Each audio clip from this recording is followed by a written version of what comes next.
Hey guys, so this video is a little weird because this is just really me ranting about Xenoverse 2, and basically what I wanted to say was that this video is a little weird because I'm basically talking to myself, or at least you'll hear me talking to myself, but I was actually talking to somebody over a Discord call, or not a Discord call, over just like a call, and I was basically just talking to him, and none of his audio recorded, so I'm just basically putting up this rant because I honestly feel this way about Xenoverse, and I thought it was just too much effort to throw away. So thanks for sitting around and listening, and let's get to the video. Like, one of my biggest problems with the entire game is that it does not ever update. Like, there is no, like, I get it. There's what they call updates, where it's like little tinkers and maybe even a few upgrades to like the city, or maybe a few things like new parallel quests or stuff like that. Not even really. You have to get the DLCs to do more parallel quests. But one of my biggest problems with the game is that, for one, Bandai Namco does not let you stream it on PS4. Like, it does not let you record it for no reason, really. There is no reason to say that we don't want you streaming this.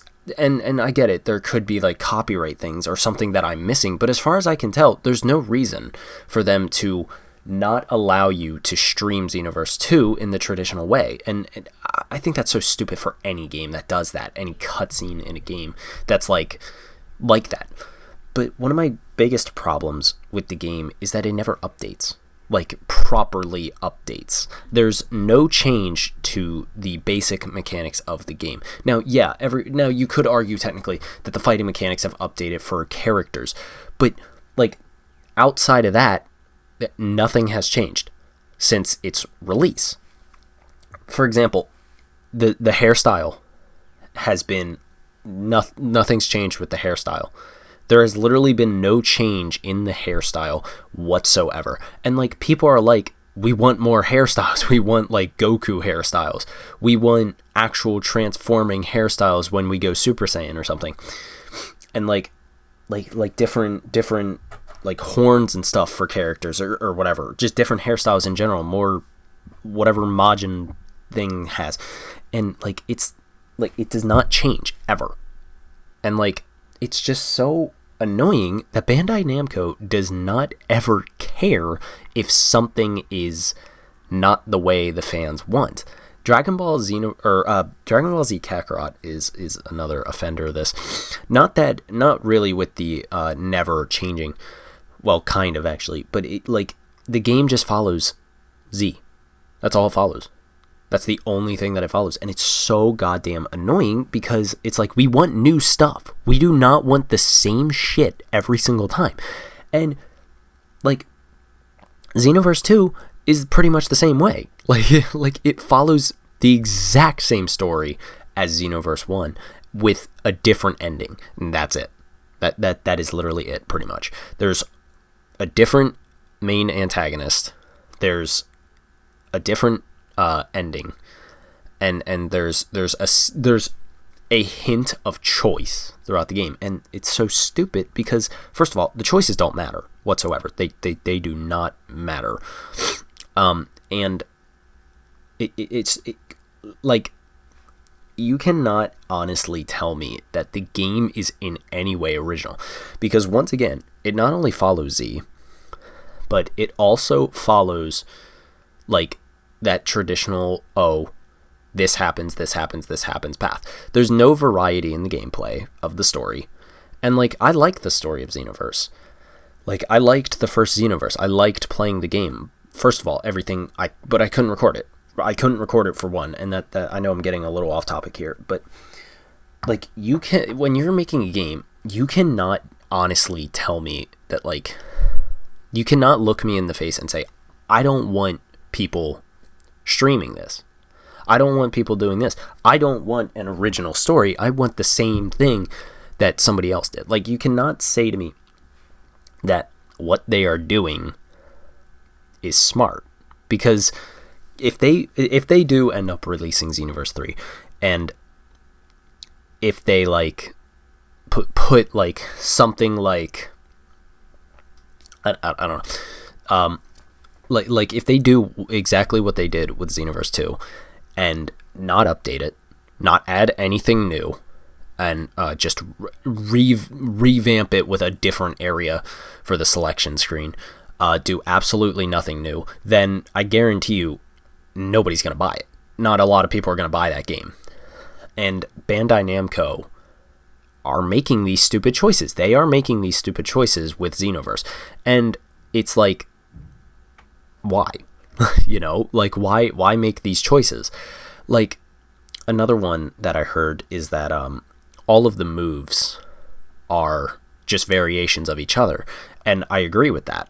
There's no, like, and there is variety in the moves. This was a long time ago, when I think this was about the same time that the game actually had come out. People are like, this game has no variety. All of the moves are similar. And I was like, yeah, in a way they are. You have the beams, the key blasts, and like the normal key ball or whatever. And you have these like specials and all this shit. That's gotten better, but again, customization is everything that we want. Like, we want our own custom moves that we make. We want hairstyles. We want custom hairstyles and shit. We don't want wigs. Like, wigs are the stupidest thing I think I've ever heard of in a game. And they don't care. They just keep adding these wigs. And I have no idea why. There's no reason to keep adding them. And like, one other problem that I have with the game is that there is no difference really between the story. And I don't mean to just jump around like that. I'm trying to get my thoughts together really. But like, let's go back to the story thing real quick. So, like, the story is pretty much the same thing. It is pretty much the same thing. You fight off Mira and Toa, and eventually Mira, you face off against in a showdown with Mira. The only difference is that Demigra, who's not even in this game, he's a playable character, but he's not in the game. He's not in the main story. He's not even brought up at all, and it doesn't make sense. And another little story beat here is that your main character from the first game, so your character, your custom CAC from the first game, he fought off a literal god. And if we're going off of sort of the baseline template for the character, or a lot of the concept art for the custom character and sort of like his default sort of thing, then he would have only done that with like base Super Saiyan, like, and he defeated a god in base Super Saiyan. And yeah, he had help with Goku and all that shit, but he still faced off against a god and won and killed Demigra. He killed Demigra with nothing more than pretty much base Super Saiyan. And no one brings that up in this game. And in fact, he gets killed by Mira and Toa.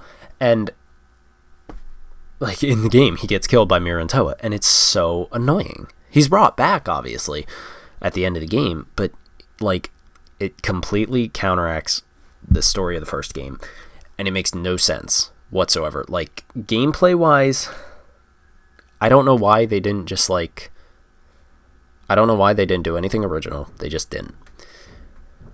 Xenoverse is just so annoying sometimes. Like, and don't even get me started on the AI. The AI is fucking retarded and shit like that. It's so stupid. And like, clothing options aren't customizable.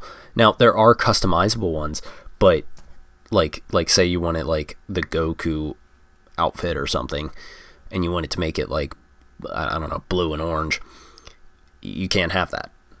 Like, you'd have to go and get a different outfit entirely to customize it, and that's like, why? I don't know, man. The game is so annoying. So yeah.